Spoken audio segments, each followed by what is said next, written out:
అందరికీ నమస్తే. విజయదుర్గాదేవి సోల్జర్స్ సప్తగిరులు, సప్తఖండాలు, సప్త సముద్రాలలో అవినీతి అంతం మా ధ్యేయం తెలుగు న్యూస్ ఛానల్కు స్వాగతం, సుస్వాగతం. జై భవానీ. ఇంద్రకీలాద్రి పర్వతంపై శ్రీ శ్రీ శ్రీ అన్నపూర్ణాదేవిగా భక్తులకు దర్శనమిస్తున్న శ్రీ కనకదుర్గమ్మ తల్లి. భక్తి శ్రద్ధలతో అమ్మవారిని దర్శించుకున్న భక్తులు జై దుర్గా భవానీ అంటూ దర్శనానికి ఒడివడిగా అడుగులు. విజయవాడ ఇంద్రకీలాద్రి పర్వతంపై కొలువైన దుర్గమ్మ సన్నిధిలో శరన్నవరాత్రోత్సవాలు వైభవోపేతంగా జరుగుతున్నాయి. 3వ రోజు కనకదుర్గమ్మ తల్లి శ్రీ అన్నపూర్ణాదేవి అలంకారంలో దర్శనమిస్తున్నారు. ఆశ్వయుజ మాసంలో నిర్వహించే శరన్నవరాత్రోత్సవాల్లో భాగంగా జగన్మాతను వివిధ అలంకారాల్లో ఆరాధిస్తారు. ఇంద్రకీలాద్రిపై నవరాత్రోత్సవాల్లో భాగంగా దుర్గమ్మ తల్లి రోజుకో అలంకారంలో భక్తులకు దర్శనమిస్తుంది. మొదటి రోజు బాల త్రిపుర సుందరి దేవిగాను, 2వ రోజు వేదమాత గాయత్రిగాను అనుగ్రహించిన అమ్మవారు 3వ రోజు బుధవారం అన్నపూర్ణాదేవిగా భక్తులకు దర్శనమిస్తున్నారు. సకల జీవరాశులకు ఆహారం ప్రసాదించే అన్నపూర్ణాదేవిని దర్శించుకుంటే ఆకలి దప్పిలు ఉండవు. అంతేకాదు ప్రాణకోటికి జీవనాధారం అన్నం. అందుకే అన్నాన్ని పరబ్రహ్మ స్వరూపం అంటారు. సాక్షాత్తు పరమేశ్వరుడికే భిక్షం పెట్టిన అన్నపూర్ణాదేవిని ధ్యానిస్తే ధనధాన్య సిద్ధి, ఐశ్వర్య సిద్ధి కలుగుతుంది. 10 విధాలైన పాపాలను హరించేది కనుకే దశహర. ఇదే దసరాగా వాడుకలోకి వచ్చింది. దుష్ట సంహారం ద్వారా ధర్మాన్ని నిలపడమే శరన్నవరాత్రోత్సవాల యొక్క పరమార్థం. ఈ ఉత్సవాల్లో వేద పండితులు అమోఘంగా యజ్ఞాలను నిర్వహిస్తుంటారు. ఇదే ఉత్సవాల్లో సామాన్య భక్తులకు ఎలాంటి ఇబ్బందులు కలగకుండా అమ్మవారి దర్శనం చేసుకునేందుకు ప్రభుత్వం చేసిన ఏర్పాట్లపై భక్తులు ప్రతికూలంగా స్పందించడం ఓ ముఖ్య విశేషంగా చెప్పవచ్చు. అదేవిధంగా చిన్నారులు తప్పిపోతే వెంటనే వారి జాడను కనిపెట్టేందుకు వీలు కల్పించేలా QR కోడ్ ట్యాగ్ విధానాన్ని అమలుపై భక్తులు హర్షాతిరేకాలు వ్యక్తం చేస్తున్నారు. ఒక వైష్ణోదేవిలో నేను చూశాను, ఆ తర్వాత నెక్స్ట్ ఇక్కడ నేను అప్లబిల్ చూస్తున్నాను. చాలా సంతోషంగా అనిపించింది. జిల్లా collector doctor G Lakshmisha, joint collector, ఆలయ ఈవో సేనా నాయక్ తీసుకున్న ప్రత్యేక చర్యలు సత్ఫలితాలను ఇస్తున్నాయనే చెప్పవచ్చు. ఉత్సవాల్లో భారీ ఎత్తున గోల్డ్ ధరించిన వ్యక్తి భక్తులను ఆకట్టుకున్నాడు.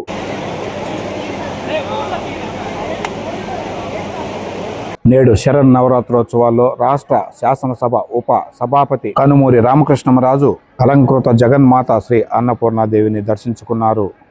అమ్మవారి దర్శనానంతరం రఘురామకృష్ణరాజుకు అమ్మవారి చిత్రపటంతో పాటు తీర్థ ప్రసాదాలను అందించి వేద పండితులు వేద మంత్రోచ్చారణలతో దీవెనలు అందించారు. ఆయనతో పాటు చిత్తూరు జిల్లా శాసనసభ్యులు గురిజాల జగన్మోహన్ కూడా జగన్మాతను దర్శించుకున్నారు.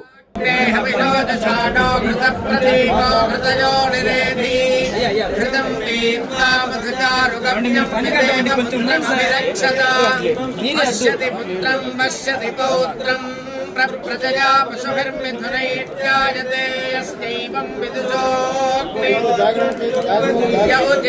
దేవం వేద అగ్నిరివ శుచిర్భవా ఆదిత్యాయివ తేజో భవా విష్ణురివ శ్రీమాన్ భవా యురాయుర్భవా ఆయురాయుర్భవా ధాన్యం ధనం పశుం బహుపుత్రలాభకం శత సంవత్సరం దీర్ఘమాయు. లక్ష్మీ మహాసరస్వతి కనకదుర్గాంబికా దేవి అనుగ్రహ సిద్ధిరస్తు. శరన్నవరాత్ర మహోత్సవ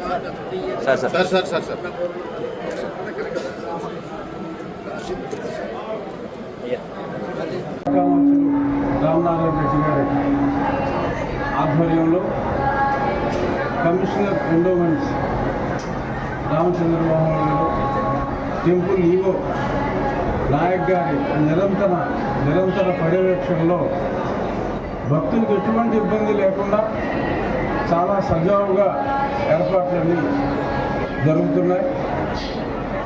చాలామంది భక్తులతో కూడా క్యూ లైన్లో మాట్లాడటం జరిగింది. ఈ సంవత్సరం ఏర్పాట్లకు ప్రజలు భక్తులు చాలా సంతోషంగా ఉన్నారు.